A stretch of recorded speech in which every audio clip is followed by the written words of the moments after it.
Good morning everyone. So we've got some big breaking news that's happened overnight. Bob Chapek has come out at the second quarter earnings call and said that they're going to reopen Shanghai Disneyland on May the 11th. This is big news, and this is the first major step forward in reopening Disneyland, which is absolutely mega, and we should now see how they're going to do it over there to how we can open up the America and even the European and even the Hong Kong and everywhere else basically.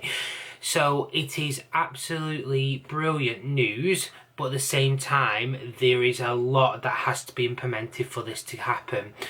I've basically got some measures that they've come out and said that they need to do before they open and how they are going to open the park. As you can see up on screen now, they have social distancing measures. They've got these signs all over the floor to kind of show how to open the park. So the measures are going to include a limited and pulsed attendance. So basically what this means, you cannot turn up at the park and go straight in. Even if you are an annual pass holder, you need to book a reservation because they are limiting the amount of people they are allowing in the park. So this is going to control the guest density. So which will mean you can control how many people go in restaurants, how many people go on rides, and how many people are stood queuing.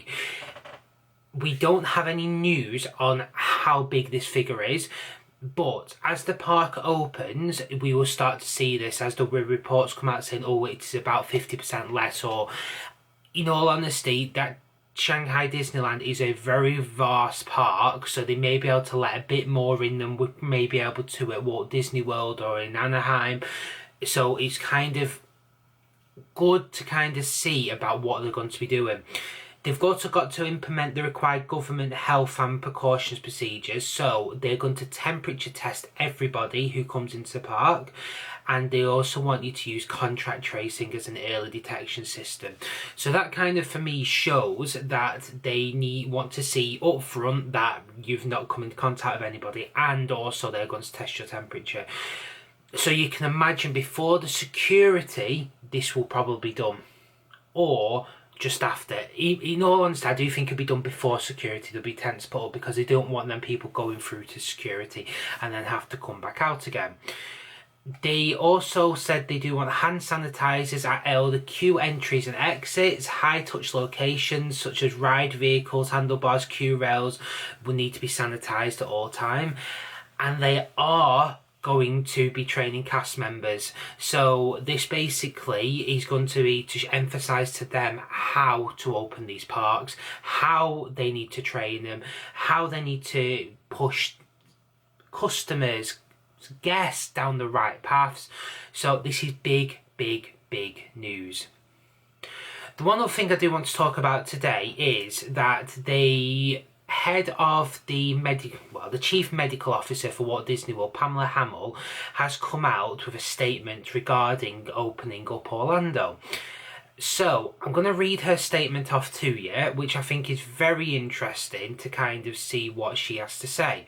So it kind of says, as you may have heard in the Disney's Q2 financial earnings webcast, Bob Chapek has announced Shanghai Disneyland is going to be phased reopened on May the 11th, which is encouraging signs for all Disney parks, retail locations across the world after so much time at home. I know many of you are eager to enjoy the magic of Disney parks we visit, and we can't wait to welcome you back. I'm fortunate to work for Disney and this extraordinary team of health and safety experts, the most experienced in the industry, and together with our colleagues in operations and local health and government authorities, we're evaluating several new and enhanced safety measures. I'm also working closely with the US Travel Association on guidelines for travel industry that may tailor the individual businesses to help demonstrate safety of travellers to top focus.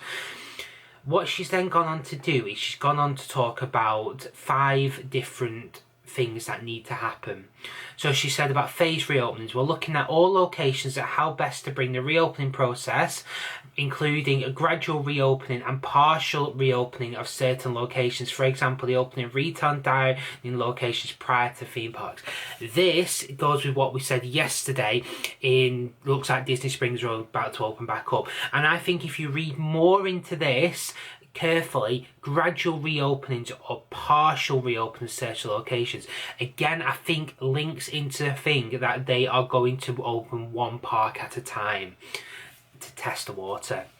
So, physical distancing and capacity measures. As you can imagine, managing guest density in queues, restaurants, hotels, ride vehicles and other facilities throughout the park is a major focus.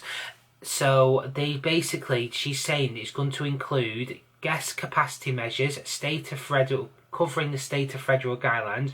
We're also exploiting ways to use technology to aid us with these, like the Play Disney Park apps and through virtual queues at Disneyland and Walt Disney World. This is something I mentioned last week. These virtual queues are mega, and this is why I think Hollywood Studios is going to be the first part to open up. Virtual queues is the way forward. It reduces that walk on, it reduces people hanging around. You just get the people hanging around outside the attraction, but it reduces one-on-one contact down the queue line. Cleanliness and sanitation. We're planning to increase cleaning and disinfectant throughout everywhere, which Shanghai are doing this, so this is, you can see that. Screening and preventive support. We will follow guidelines from the government and medical community regarding enhanced screening procedures, preventive measures, including the personal protective equipment, PPE, such as face coverings. Some measures like hand sanitizing and wash stations have already been implemented. So that shows they've already been doing work around the parks already. Like I said, I am going to be dropping a construction video as soon as I get a free spot to drop this, to kind of talk about how construction has stopped at Walt Disney World and what may be delayed or cancelled. Bob Iger's kind of mentioned this in the second quarter call yesterday regarding this, so I'm going to go into more depth. The video I have filmed for this, I am now going to tweak with what Bob Iger has said.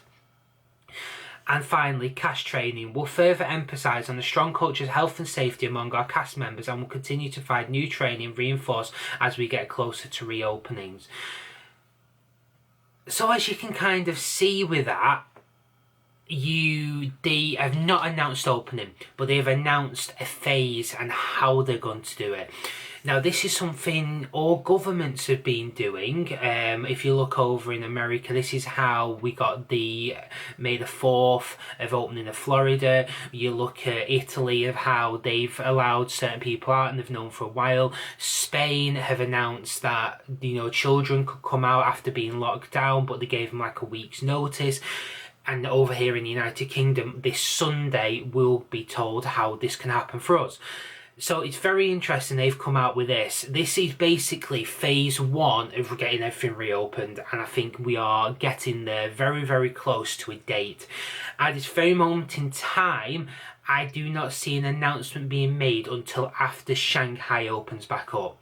Once Shanghai has opened up and they've had a few days to see how it goes, Walt Disney World will announce. I'm thinking it could now, where I did say about 1st of June, get to the middle of June for reopening. So let's just see where this goes. The one thing we are waiting on is Universal Studios to come out and announce something. They have not announced anything, and we've not heard much about Paris, Hong Kong at the moment, Tokyo. So as soon as we get more information on that, I will let you know.